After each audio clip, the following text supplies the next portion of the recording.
Você trava na hora de começar uma redação porque não sabe como organizar a sua tese?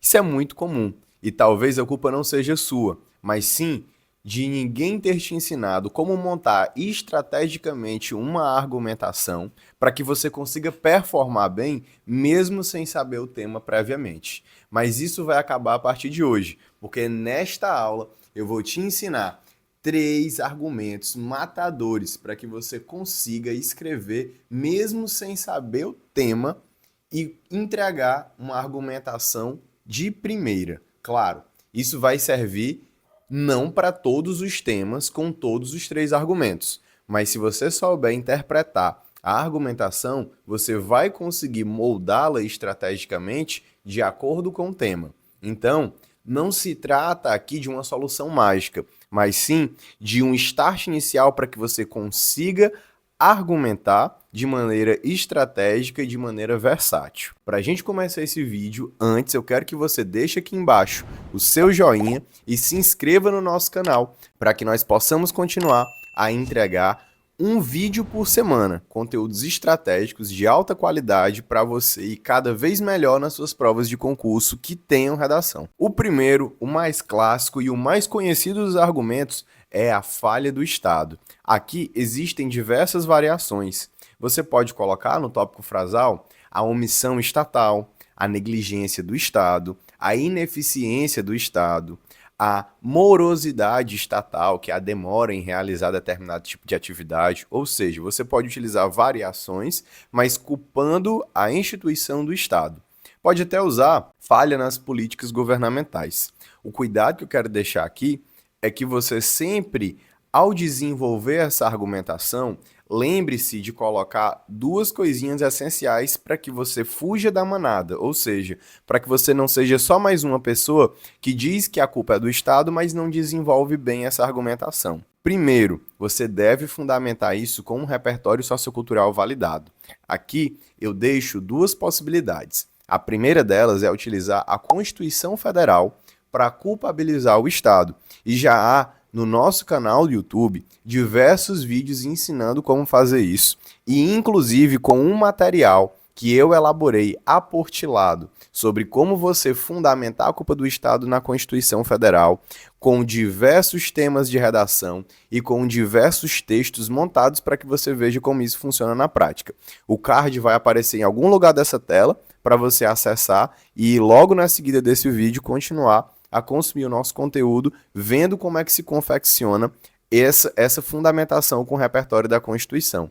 Mas, em resumo, você utiliza um artigo da Constituição para demonstrar que o Estado, de fato, tem a responsabilidade por realizar aquilo, mas ele não realiza e, por consequência, você conclui que está tendo uma falha nessa prestação de serviço estatal. E aí você vai, já é o segundo passo, especificar qual é essa falha de serviço que não está sendo bem prestado ou que não está sendo prestado de forma nenhuma, certo? Esse é o grande erro da maioria dos concurseiros que utilizam essa tese, que é uma boa tese, mas utilizam de maneira inadequada. É não especificar qual é a culpa do Estado.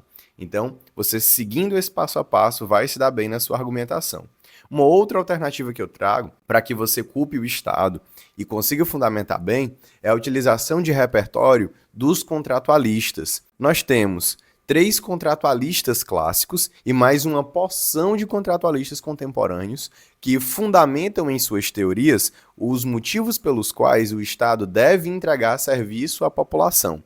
O primeiro deles foi o Thomas Hobbes, mas cuidado, ao usar Thomas Hobbes, lembre-se que a sua teoria ainda é o início dessa raiz de pensamento e, portanto, ele não se preocupava ainda com o Estado garantir o bem-estar da sociedade, mas simplesmente a segurança social, ou seja, deveria proteger a população da violência arbitrária. O segundo foi o John Locke, também filósofo, também inglês, mas que avançou um pouquinho em relação ao Thomas Hobbes, porque ele já dizia que o Estado deve garantir um bem-estar coletivo, um bem-estar social. E, inclusive, em sua teoria, nasce o direito de rebelião, direito a partir do qual a sociedade tinha a possibilidade de se rebelar, ou seja, de ir contra o poder correferido ao Estado, caso este não estivesse sendo utilizado para satisfazer os anseios da população.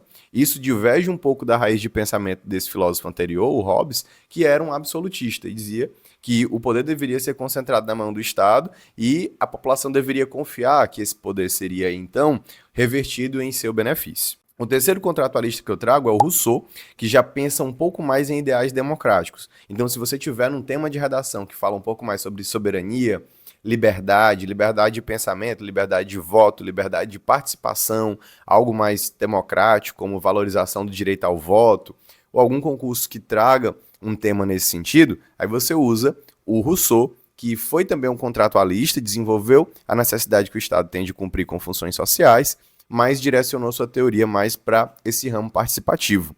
E contemporâneo, a gente tem um grande nome que fala sobre o acesso aos direitos políticos e civis, que é o John Rawls, filósofo já americano, mas que desenvolveu uma teoria neste mesmo sentido. Então a ideia seria: culpa o Estado, fundamenta com a Constituição ou com um filósofo e depois especifica qual é essa falha do Estado para que a sua argumentação não fique genérica. E esta foi a nossa primeira tese. Vamos continuar agora com a segunda, mas antes, não se esquece de deixar o teu joinha aqui embaixo e se inscrever no nosso canal para que possamos bater a nossa meta de 1000 inscritos. Conto contigo para continuar entregando esse conteúdo de alto valor semanalmente. Vamos para a segunda tese. A segunda linha argumentativa que eu quero trazer para ti é a da apatia ou da formação social. Nessa segunda linha argumentativa, em vez de culpar o Estado, nós vamos culpar uma inação, uma omissão, uma negligência, uma indiferença da sociedade em relação a determinado problema social. Isso acontece quando a sociedade se torna inerte, ou por não se sentir abalada, ou por não sentir que aquele problema mereça, naquele momento, a sua atividade. E isso é mais comum do que a gente pensa. Por exemplo, a crise dos refugiados, que é um tema já explorado em alguns certames, mas que reflete essa omissão, essa indiferença da sociedade, porque não é um problema que muitas vezes afeta a maioria e, portanto, fica negligenciado. Uma estratégia argumentativa para você fazer seria apresentar a apatia da sociedade como o argumento principal, a cabeça do argumento, que a gente chama de tópico frasal, depois fundamentar com a ideia de um historiador brasileiro chamado Paulo Henrique Martinez. O que ele vai dizer? A frase vai ser colocada aqui embaixo para você, mas ele diz, em suas palavras, que uma sociedade que não conhece o seu contexto apenas reproduz um cenário de apatia. Ou seja, você vai usar essa fundamentação do historiador brasileiro para justificar, para corroborar, para confirmar a ideia de que a sociedade deveria se direcionar para resolver o problema, além daquilo que o Estado deve fazer. E não faz. Por isso, há uma manutenção do problema.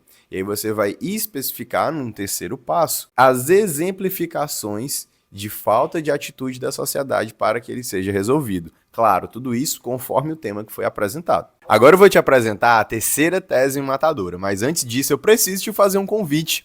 A gente já está criando até um laço de proximidade pela quantidade de vídeos que você tem assistido no YouTube. Talvez você tenha percebido o seguinte: nesses vídeos eu tenho um tempo limitado por conta do algoritmo e eu também não consigo ter um atendimento personalizado, corrigir os teus textos, montar um cronograma específico para ti. E por isso eu quero te convidar para participar da nossa mentoria de redação com duração anual, com temas ilimitados na plataforma, com aulas mensais ao vivo e com uma quantidade imensa de conteúdo gravado só no ponto para te ensinar toda a teoria da redação. Não apenas a estrutura de introdução, desenvolvimento, conclusão, porque isso é o básico. Você vai assistir isso no começo na plataforma. Mas também aspectos mais importantes da redação, que vão te fazer efetivamente aumentar a pontuação no dia da prova. Coesão textual, coerência textual, articulação em proposta interventiva quando há essa exigência no edital. Enfim, tudo aquilo que você precisa para desenvolver a sua redação e não ter mais o texto dissertativo como um fator limitador, que muitas vezes faz com que o teu concorrente passe e tu fique ali esperando entrar para a lista do cadastro de reserva. Então, para parar de cometer esse erro, para parar de sentir medo de fazer inscrição em concursos, aproveita essa condição especial que está aqui na descrição do vídeo para você participar com uma promoção da nossa mentoria de redação. Aproveita a oportunidade, você vai ver que o precinho é bem barato, inclusive mais barato do que uma pizza que você gasta num fim de semana ali no domingo. E você vai ter acesso durante o ano todo a todos os nossos conteúdos, inclusive diretamente a mim em mentorias ao vivo. Mas vamos continuar com a nossa terceira tese matadora, que eu quero te apresentar, é a desigualdade social. Na maioria dos temas de concurso público, você consegue levantar a bola da desigualdade, porque há muitos problemas sociais em decorrência disso, mesmo naqueles cuja origem é diversificada. Você observa que a desigualdade social, mesmo que não atue como fator originador, é um fator contribuinte para que esse problema se alastre diante daquela população afetada.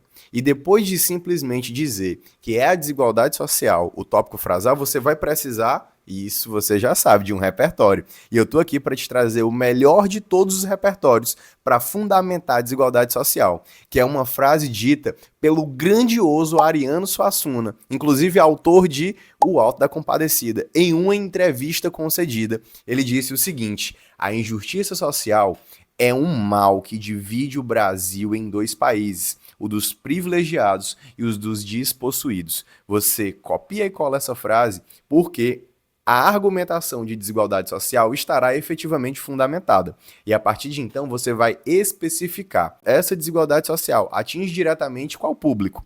Quem é mais prejudicado pela desigualdade social? Quais são os efeitos práticos na vida deles? E associe isso ao tema que eu garanto a você que será um sucesso argumentativo para o seu parágrafo de desenvolvimento. Então, em menos de 15 minutinhos, te entreguei aqui 3 teses matadoras que você vai poder usar a partir de agora nas suas práticas redacionais. E se você tiver gostado do nosso conteúdo e compartilhar com o progresso do nosso canal, aperte aqui embaixo no botãozinho de curtir e se inscreva para receber o nosso conteúdo semanalmente e até a próxima.